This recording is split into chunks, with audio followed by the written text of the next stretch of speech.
Hey, what's going on? My name is Michael. You guys are watching IDB. And in this video, I'm showing you some awesome things that your iPhone can do right now. So let's go ahead, roll the intro and jump right in.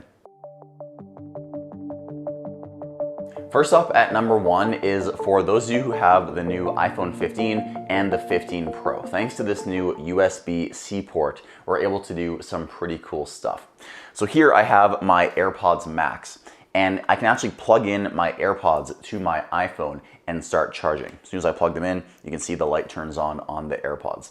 So this actually came in handy just this weekend. My AirPods were low on charge and I was able to use my iPhone to top up my AirPods. You can imagine just how useful this could be. Say for example, you're sitting in an airport and you need to charge up your headphones before you get on the flight. This can come in very handy in a pinch. You can also charge other things that aren't just Apple accessories. So the other day I was using my iPhone to charge the controller for my PlayStation. So pretty much anything that can accept power, you can charge using your iPhone.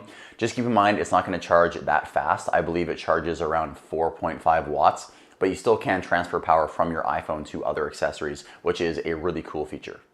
Next up is using Shazam from your iPhone. So you guys are probably already familiar with this toggle inside of Control Center. If you click on it, it's going to allow you to Shazam anything in your room that's playing around you.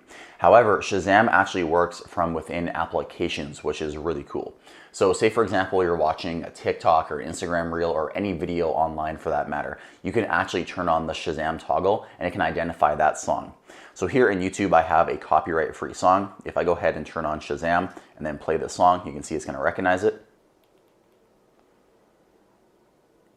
As you can see right there, it identified the song. And like I said, this is a really cool feature that you can use inside of any application that plays audio. And next up is using the Measure application. So a lot of people don't realize just how powerful the Measure app is on the iPhone. If you have an iPhone 11 Pro or newer, essentially any Pro iPhone that has the LiDAR scanner on the back, you can see that black dot, the Measure app is going to be very, very accurate thanks to that sensor. So if I open up the Measure app here, you can see it detects the wall right away. And then when I go down to the floor, you can see it recognizes that surface. And that's because the sensor on the back is shooting out tiny lasers and it's able to give me a very specific measurement. So if you need a quick measurement of something, I wouldn't overlook the Measure app as it is very, very powerful. There also are a few other features inside this application. The first one is the level. So I can just see if my desk is level right here, I can place it like this and it turns green so it looks like it is level. And then another really cool feature is the Measure app can actually get someone's height. So I'm going to throw up a video on screen right now, but if you have someone in frame and their feet all the way to their head are in frame and they're in front of a blank background, the Measure app can actually give you their height, which is a pretty cool and fun party trick to do with your friends. Next up is getting Siri to design your home screen. So what do I mean by this? Well, sometimes I don't like to specifically choose where I want an application to live on my home screen because based on time of day and other scenarios, sometimes the apps I use are changing. So here on your home screen, if you go into edit mode and then click on your widgets on the top left, you then want to choose Siri suggestions. And right here you can see we have app suggestions. Now, if you add this widget 3 times onto your home screen, you're going to see right here, it looks like just a normal home screen. However, these are all Siri suggestions. If you press and hold on an application, you can tell that these are not actual applications. It is just a widget. And it is going to be intelligent enough to not recommend the same application multiple times. So you can see here, I have 3 widgets. However, it knows this and it's going to recommend all different applications. And what's really cool about this, like I said, is it is going to learn off of your usage. So take, for example, this application I have here on the top right, my Telus TV. I haven't been using that application for a long time. I just started using it again this weekend, and now it is recommending this application. So I definitely recommend adding the Siri suggestions widget onto your home screen, as it can definitely improve the speed of which you find your applications.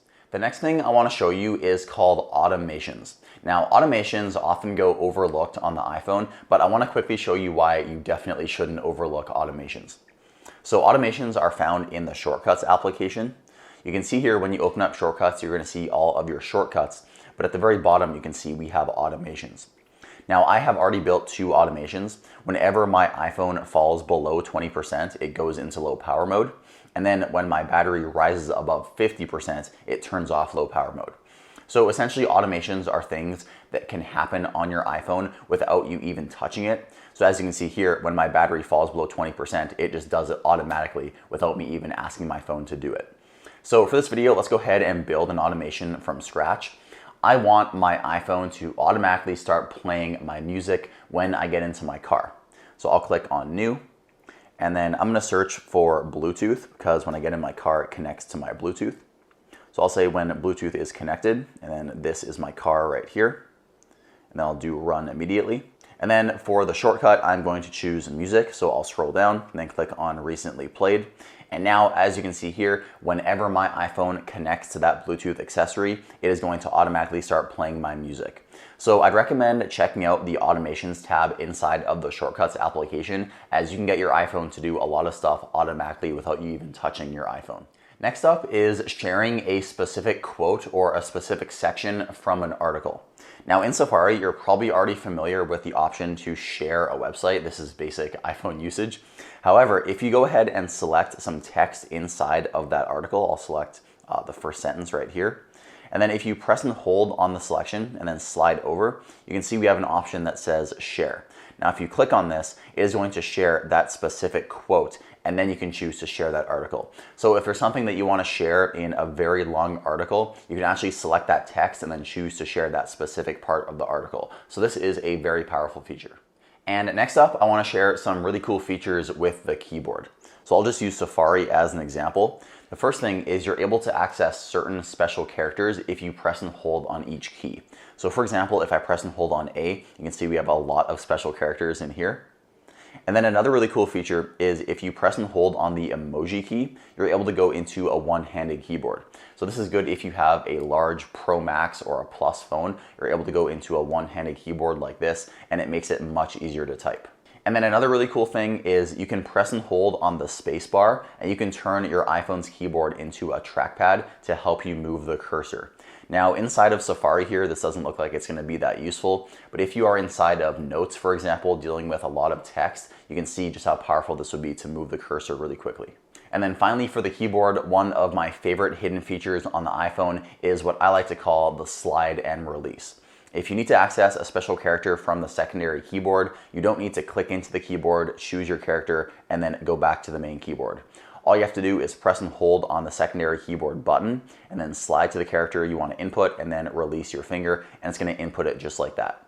So this is really easy if you want to input a question mark or an exclamation point at the end of a sentence. You don't have to go to your secondary keyboard and then go back. All you have to do is slide and release. Next up is a feature called Type to Siri. Now this is found inside of accessibility settings. So if I click on accessibility, then scroll down and find Siri, then turn on Type to Siri. Now whenever you press and hold the side button on your iPhone, instead of prompting you to speak, you can type to Siri. So I can say, what's the weather? And then it's going to give you an answer just like that. So if you have a speech impediment, if you're unable to speak, or if you're just in a crowded environment and you don't want to speak into your iPhone, you'd rather type your queries, this is a much easier way to get answers from Siri without actually using your voice. And the next feature I want to show you is also found in accessibility settings, and this one is probably my favorite one of the entire video, hands down. This allows you to control your iPhone using just your voice. So here inside of accessibility settings, you want to turn on voice control just like this, and now you're able to control your iPhone using just your voice. Now, whenever I try to do a demo like this on video, it never seems to work, so bear with me, but let's see, and let's try. Go home. So it looks like it worked. Open Safari. Go home. Open multitasking. I guess that's not an option, but inside of settings, you can go into the guide and you can see exactly how to use voice control. I guess you have to learn all of the specific keywords on how to navigate your iPhone perfectly, but this is quite a cool feature. If you're just sitting at your desk and you want to do something on your iPhone without actually touching your iPhone, voice control is a pretty cool feature. And the next one is also inside of accessibility settings. I didn't realize I had so many inside of here, but it is called per app settings.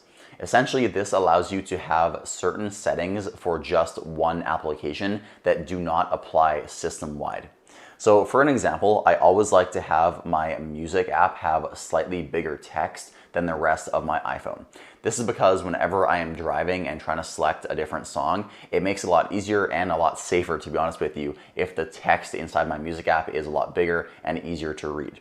So here I'll select music, then I'll choose larger text, and I'll make the text a little bit bigger for my music application. Then if I go back, you can see all of my text on my iPhone by default is still normal. However, when I open up music, you can see the text is a lot bigger. So if you have certain applications where you want to change specific settings, by the way, you can do a lot more than just text size. I'd recommend checking out per app settings inside of accessibility. And next up is for Apple Maps. Apple recently added a feature inside of their default mapping application that allows you to download maps, which is a pretty cool feature, and it's awesome for saving data. And also, in case you go off the grid, it's nice knowing that you have those maps downloaded on your iPhone directly. So here inside of Maps, if you click on your profile photo in the top right, you can then see we have offline maps. You can see it has a suggested map based on where I live, and I can also choose to download an entirely new map. So if I click on download new map, I'll just search for a town, let's say Las Vegas. Then I'll click on here. Then as you can see, it's gonna outline the area it's gonna download. And at the very bottom, it's also gonna show you how much space it's gonna take up on your iPhone. You can also choose to zoom out, and you can see that the size of the map is getting a lot bigger at the bottom. So I'll just zoom in like this, then click on download, and it's gonna start downloading that map. What's really, really cool is I was just on a road trip this past weekend. Before I started navigating with maps on my iPhone actually prompted me to download that map because it said you may lose service when you are on this road. So it seems like it's a bit more intelligent than Google Maps, prompting you to download the map before you even leave. So if you're doing a lot of exploring, traveling, going off the grid, I definitely recommend downloading your maps onto your iPhone. And the final feature I want to show you in this video is called Smart Select. So you guys are probably already familiar with the option to select various text and information from your photos. However, you can actually do this without even taking a photo. So here I have just a piece of paper with some text on it. Now if I go ahead and open up my camera and hold it near the text, you can see we now have a little icon in the bottom right hand corner. If I click on this, you can see I'm able to pull out that information without even taking the photo. So this makes it a lot easier if you want to get information from a photo and you don't want to actually take the photo and store it in your iCloud and take up storage. All you have to do is hover your iPhone's camera over that information, click the button on the bottom right corner, and you can pull it out just like that. So that's going to do it. If you guys enjoyed this video, please drop a like. If you found it informative, helpful, entertaining, anything, leave me a comment down below and let me know. Also, if you enjoyed this style of video where I actually show my face and have a screen recording instead of just showing my iPhone on the table behind me, let me know in the comments as well. With all that said, my name is Michael. Thanks so much for watching, and I'll see you in the next video. Peace.